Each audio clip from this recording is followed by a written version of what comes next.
Hello, hello, j'espère que tu vas bien. Ça fait plaisir d'être là devant toi. Toujours un plaisir d'être là devant toi. Moi aussi. Donc, j'espère que tu es là.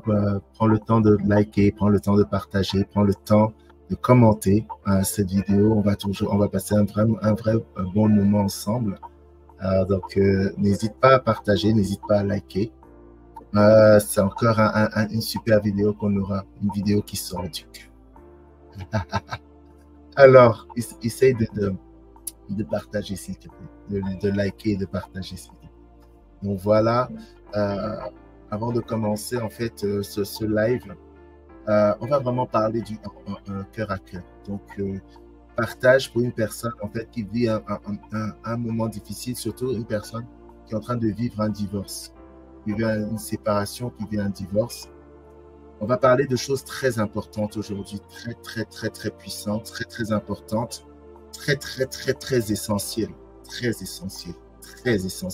Et j'ai besoin d'avoir ton attention, j'ai besoin que tu puisses te connecter, j'ai besoin que tu puisses partager, j'ai besoin que tu puisses vraiment t'asseoir et noter, parce que c'est quelque chose que nous, les hommes, on fait tout le temps, que je vois de manière, plusieurs fois cette manière, mais parce qu'on ne comprend pas. Il est dit que le peuple se meurt faute de connaissance. Il faut qu'on réussisse à mettre cela en place pour comprendre en fait quels sont les mécanismes qui font en sorte qu'on se tire nous-mêmes des balles dans le pied, nous les hommes. C'est très important. Donc avant de commencer, je voulais juste te dire que je suis Edmond Agnaguma, président d'Invariablement Roi. Je suis dans cette société président d'Invariablement Roi et nous aidons les hommes dans les challenges qu'ils peuvent vivre, personnel, conjugal, familial. On les aide dans 3 domaines. On les aide dans le mindset, quel est le système de pensée, le mindset qu'il faudra avoir pour se sortir de ces problèmes, quel est le leadership que l'on doit développer pour protéger, garder les choses pour lesquelles on a tellement travaillé dur pour obtenir, et quelle est la création d'entreprises, parce que nous croyons aussi que c'est le moyen de créer de nouvelles choses, de créer des entreprises, c'est le moyen que c'est aussi un super moyen de se sortir des problèmes que l'on peut vivre. Donc, sur ces 3 domaines particuliers. Je suis aussi auteur d'un livre qui s'appelle À nous les hommes émotionnels, qui est sorti il y a 1 an. Un super outil qui rentre dans les émotions, les émotions des hommes et tout. Il leur permet en fait derrière de vraiment rentrer dans un domaine dont on ne parle pas beaucoup. Je n'ai pas trouvé beaucoup de livres qui parlent des émotions des hommes. Fait comme ça a été fait, c'est un vrai outil de délivrance. Et je suis vraiment fier et je rends grâce à Dieu pour cela. Informaticien, monteur de vidéos, en plus dans mes heures perdues. Donc voilà, c'est ça être moi qui est devant vous. Je fais aussi des conférences et tout. Par la grâce de Dieu.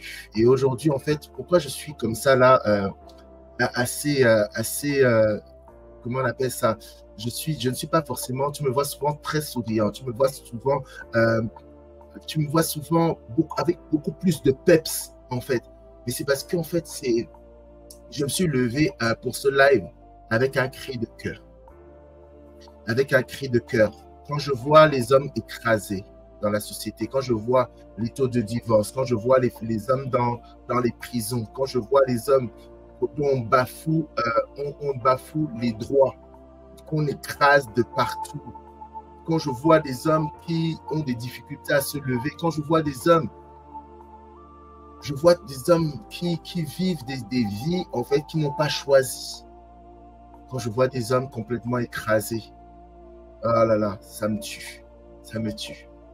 Ça me tue et vraiment, par cette vidéo, j'espère vraiment que je te donnerai assez de clés pour que tu puisses vraiment t'en sortir dans le moment difficile que tu es en train de vivre. Et je te donnerai vraiment des clés.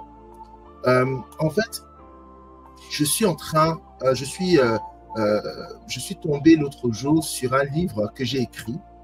Il n'est jamais sorti, il n'est jamais sorti et il va sortir. Parce que je l'ai lu et tout et je me suis rendu compte que il y avait des clés et que si j'avais sorti ce livre depuis très longtemps, il y avait des personnes qui ne vivraient pas certaines situations, des personnes que je suis en train de coacher ou que j'ai coaché qui ne vivraient pas certaines situations si ils avaient lu ce livre-là. C'est très, très important. C'est très, très important. Et on va parler aujourd'hui des droits des hommes. On sait qu'il y a la journée internationale des droits de la femme. Mais en fait, on va parler des droits des hommes. Et en fait, je me suis rendu compte, en fait, plus j'avance, en voyant ça dans ma vie et voyant ça dans la vie de plusieurs hommes que je coach, que l'homme a tendance, surtout l'homme qui a aimé une personne, surtout, et là, spécialement, une personne que tu as aimée, une femme que tu as aimée. Il y a une chose qu'on fait toujours, c'est qu'on a souvent tendance à renoncer à nos droits. On a renoncé à nos droits. Je vais te lire une partie de mon livre. Une partie de mon livre. Spoiler! Spoiler! Je ne te donnerai pas encore le titre du livre, mais en fait, c'est un livre qui parle du pardon. Il parle du pardon. Et il y a une partie du livre, je pose des questions que dans les coachings, en fait, on m'a déjà posées. Et j'essayais de donner des réponses dans ce livre. Et une des questions, c'est est-ce que pardonner, c'est renoncer à ses droits? Est-ce que pardonner, c'est renoncer à ses droits? Je vais mettre ça ici, hop là, bouge pas. Est-ce que pardonner, c'est renoncer à ses droits? C'est une bonne question, non? Tu es d'accord avec moi?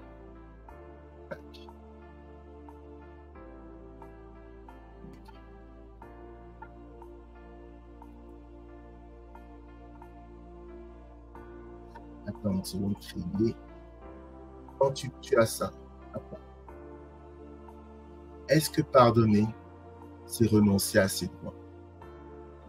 Et je disais que c'est une très bonne question.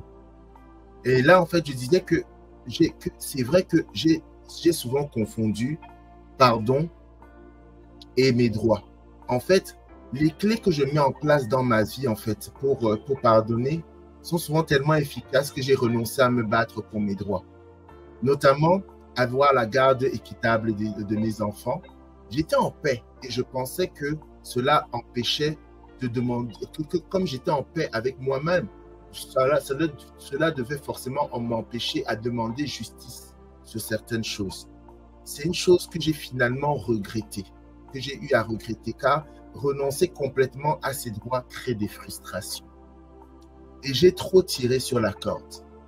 Et il est arrivé une situation que je n'ai pas pu garder mon calme et ma frustration a explosé. Je te conseille de t'entourer d'avocats, de coachs, de conseillers. Sois sincère avec lui sur tes frustrations pour qu'il travaille avec toi et trouve un juste milieu et que tu vas pouvoir supporter. Ne renonce pas à tes droits. Par contre, ne fais pas de tes droits une obsession ou encore moins un moyen de briser les personnes qui t'ont fait du mal, un moyen de te venger. Le droit est un super outil. Active-le en t'assurant que tu es dans la paix du pardon. La paix du pardon. C'est-à-dire que, en fait, ne bafoue pas tes droits. Ne bafoue pas tes droits, mais essaye d'utiliser tes droits, non pas pour écraser, non pas pour détruire, non pas pour faire du mal à l'autre, mais parce que, en fait, si tu n'es pas au niveau de tes droits, tu vas rentrer dans la frustration. Et donc, maintenant, en fait, quand je lis cela, le truc d'abord que je voudrais te poser comme question, c'est pourquoi en fait, pourquoi nous les hommes, on a tendance à ne pas activer nos droits? Est-ce que tu t'es déjà posé la question? Pourquoi nous les hommes, on a tendance à ne pas vouloir activer nos droits? En fait, c'est très très simple. C'est la manière à laquelle, psychologiquement, un homme fonctionne. Regarde-toi en fait, regarde quand on était au lycée. Quand on était au lycée, quand on était au lycée ou en école primaire, quand on était petit, et que tu voulais te battre avec un autre garçon, qu'est-ce que tu faisais? Tu commençais à le pousser. Tu le pousses, tu commences à le provoquer pour qu'en fait, la colère monte. Et après, ça explose par un combat main après main. Mais tu sais, en fait, quand entre nous, les hommes, quand il y a colère est en train de monter à l'intérieur de nous et que l'on voit en face de nous cet homme-là, mais qui n'est pas notre ennemi, qu'est-ce que l'on fait? On prend les armes et on le pose par terre. Mais ça fonctionne entre nous, les hommes. On comprend que non, je suis peut-être énervé contre cette personne, mais il n'est pas mon ennemi. Donc, je prends mes armes et je le pose par terre et je lui fais confiance qu'il est capable de faire pareil. Parce que nous, les hommes, en fait, on fonctionne ainsi. On fonctionne ainsi. Quand tu vois que cette personne en face de toi, ce n'est pas un ennemi, tu déposes les armes. Et donc, dans les couples, qu'est-ce que ça fait? Ça fait genre, ce sont des hommes qui, quand ils voient qu'il est très en colère, ils décident de sortir de la maison pour aller marcher. Parce qu'il sait que quand le ton monte, et qu'il reste à l'endroit, il commence à vouloir faire du mal à la personne qui est en face de lui. Donc, il a tendance à se retirer pour souffler, à se retirer pour ne pas faire du mal à la personne qu'il aime. Maintenant, le truc, c'est que il vient en fait à un moment donné où peut-être tu es en mode où tu es en mode divorce, tu es en mode séparation. Mais pourquoi encore là, l'homme ne va pas se battre? Je l'ai entendu tellement de fois. Et l'homme, en fait, qu'est-ce qu'il va? Il va se dire que il va devoir se battre pour ses droits. Il va devoir se battre pour ses droits. Et donc, en fait, quand dans sa tête, il se dit qu'il va devoir se battre pour ses droits et qu'il voit en face la femme qu'il aime, il va dire, OK, je prends mes armes et je les dépose par terre. Pensant que derrière, elle aussi, elle va prendre les armes et déposer. Mais qu'est-ce que ça fait? La plupart du temps, les hommes n'ont plus la garde de leurs enfants. Les hommes sont mis de côté. Ce sont les hommes qui payent des pensions alimentaires, la plupart du temps. C'est eux qui payent. Je ne dis pas que ce n'est pas normal. Je dis juste que c'est le fait surtout quand on rentre dans ces phases-là, où on a toujours des sentiments pour la personne qui est en face, on a tendance à prendre les armes et les déposer. Et après, maintenant, celle qui est en face, notre ex-femme, déjà, il faut savoir que psychologiquement, la femme ne fonctionne pas comme l'homme. Donc, elle aura toujours tendance à penser à ses droits à elle et à se battre pour ses droits. Elle se battra pour ses droits, quitte à même marcher sur les tiennes. Ce n'est pas une nouvelle chose en fait, c'est juste pour je t'explique un peu la psychologie féminine. Et si il y a une femme qui vient sur ce live, qui n'est pas d'accord, mettez un commentaire. On est là pour discuter. J'essaie juste d'expliquer. Et elle, en fait, quand elle est en train de se battre pour ses droits, se battre pour ses enfants, en fait, elle n'est pas forcément, comment on appelle ça, elle n'est pas forcément en mode l'homme est mon ennemi. Non, elle est en train de se battre pour ses droits. Mais en fait, tout ce que tu vas lui donner, elle va prendre. Tout ce que tu vas lui donner, elle va prendre. Je répète, tout ce que tu vas lui donner, elle va prendre. Parce qu'elle est en mode, je me bats pour mes droits. Et donc, quand toi, tu ne fais pas pareil, tu es en train de laisser qu'on te marche dessus, en fait. De laisser qu'on t'écrase. Et après, en fait, la plupart du temps, sinon tout le temps, tu finis frustré. La plupart du temps, sinon tout le temps, tu finis frustré. Est-ce que j'ai fait? Donc, en fait, qu'est-ce qu'il y a à faire, Edmond? Qu'est-ce qu'il y a à faire? C'est qu'en fait, il faut déjà changer l'image que tu as de tes droits. Le droit, c'est une bonne chose. J'ai dit dans le livre, les droits, c'est un bon outil. La justice, elle est là. La justice, elle est là. Mais en fait, le droit, l'équité, ça doit être quelque chose entre deux personnes. En fait, si tu remarques bien, la justice va toujours laisser un espace de liberté.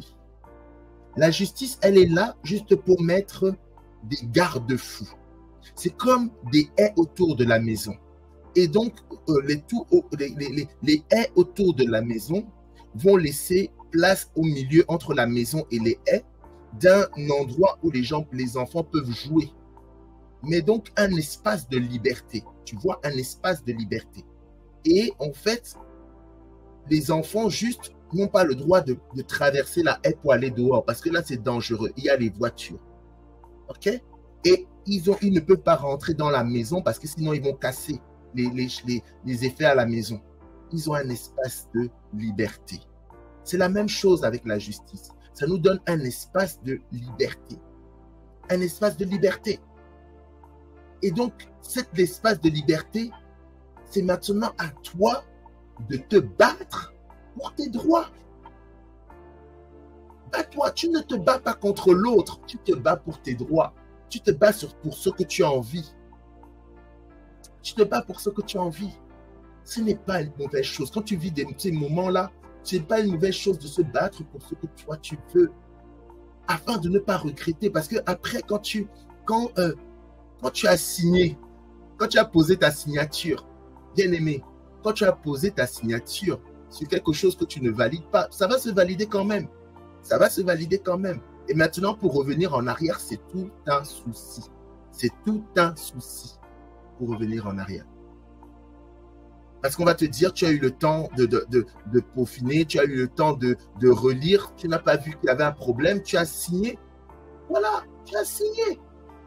Tu as déjà signé. Donc, on ne peut pas revenir en arrière. Bien aimé. Ça, c'est très important. C'est très important. Cette psychologie-là, cette chose qui te dit à l'intérieur de toi que tu ne dois pas te battre, tu dois déposer les armes. En fait, tu dois déposer les armes. C'est une psychologie masculine. C'est une manière de fonctionner des hommes. Autant nous, en fait, les hommes, souvent, on ne va pas se battre comme ça sans stimuli. Sans stimuli. On a besoin de stimuli et tout pour se battre. On va commencer à se pousser. On va commencer à s'insulter. On va commencer à... Attention. On va commencer comment dire, on a besoin de stimuli pour se battre. On va commencer à s'insulter. On va commencer à faire des choses qu'il ne faudrait pas faire. Pour qu'on puisse, comment on appelle ça? Pour que l'on puisse, on puisse vraiment se fighter, quoi, en fait. Donc, on va faire des choses que pour se fighter, on ne peut pas, il n'y a aucun homme qui va, à part, qui va venir direct et commencer à frapper. Très souvent, il faut des stimuli. Il faut des stimuli. OK? Donc, et maintenant, quand tu ne veux pas fighter, très souvent, nous, on va sortir du combat. Déposer les armes. C'est important de le savoir. C'est important de le savoir. Je répète, c'est important de le savoir. Mais maintenant, en fait, Edmond, c'est bien beau de me dire que je ne dois pas déposer les armes. Mais comment je dois faire alors pour me battre pour mes droits? C'est simple. C'est d'abord connaître la justice. C'est connaître tes droits. Il y a tellement de personnes qui rentrent dans certaines choses, qui rentrent dans le divorce, qui rentrent sans connaître les options qu'il a devant lui. Il ne connaît pas ses options. Il ne connaît pas ce dont il a droit.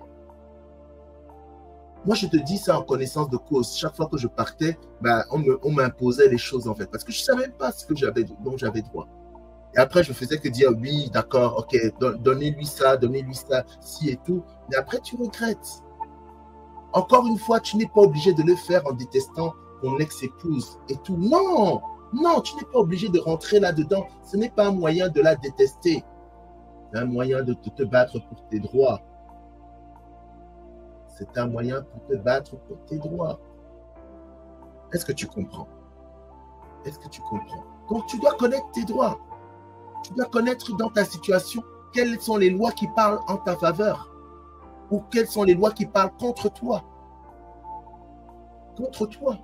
Et commence à dire, par rapport à ces lois-là, c'est comme maintenant tu as un espace de liberté, voir qu'est-ce que toi tu veux dans ça. Qu'est-ce que tu veux? Et tu viens et on en discute. Et c'est maintenant un échange, même si c'est l'échange. C'est pour ça que c'est mieux de le faire avec un avocat, un notaire, quelqu'un, tu vois, un médiateur qui va permettre au milieu d'arranger, de contourner un peu les paroles pour que ce ne soit pas blessant. Si vous ne pouvez pas le faire avec madame, tu viens avec un médiateur. Mais il faut le faire. Il faut le faire. Il faut le faire. C'est important. Il faut le faire. Donc, le principe, maintenant, tu viens, elle a préparé ses droits. Toi, tu viens aussi, tu as préparé tes droits. Et on trouve maintenant un juste milieu. Mais il faut que tu te prépares. Il faut que tu te prépares. Il faut que tu saches ce dont tu as droit dans cette affaire. Quand c'est en train de partir, ce dont tu as droit? Parce que, en fait, les frustrations naissent du fait que tu espères que l'autre pense à tes propres droits et donc réagit en pensant à toi. C'est ça la plus grande des frustrations. Et quand tu remarques que l'autre ne pense pas à toi et tout, ben en fait, tu finis dans la dépression. C'est à toi d'abord de penser à toi. C'est d'abord à toi de penser là où tu veux aller. Et de agir par rapport à ce que toi tu veux faire. Pas par rapport à ce que l'autre va penser. Par rapport à ce que toi tu veux faire.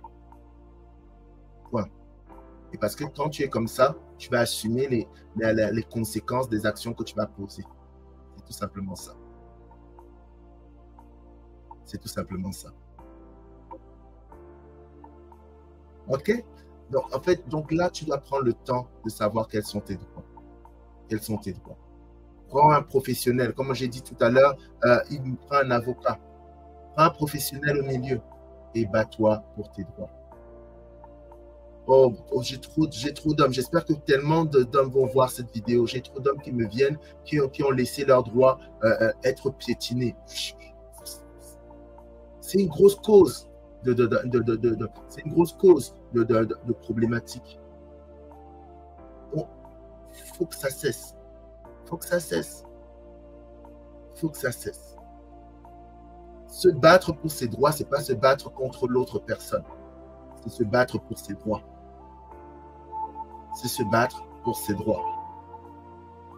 Il ne faut pas confondre les combats. Tu ne te bats pas contre une femme, tu ne te bats pas contre... Non, tu te bats pour tes droits. Point barre. Tu ne te bats pas contre un homme, tu te bats pour tes droits. Donc j'espère vraiment que ça va arriver au bon endroit, toucher les bonnes personnes. Je veux dire pardon parce que j'ai fait passer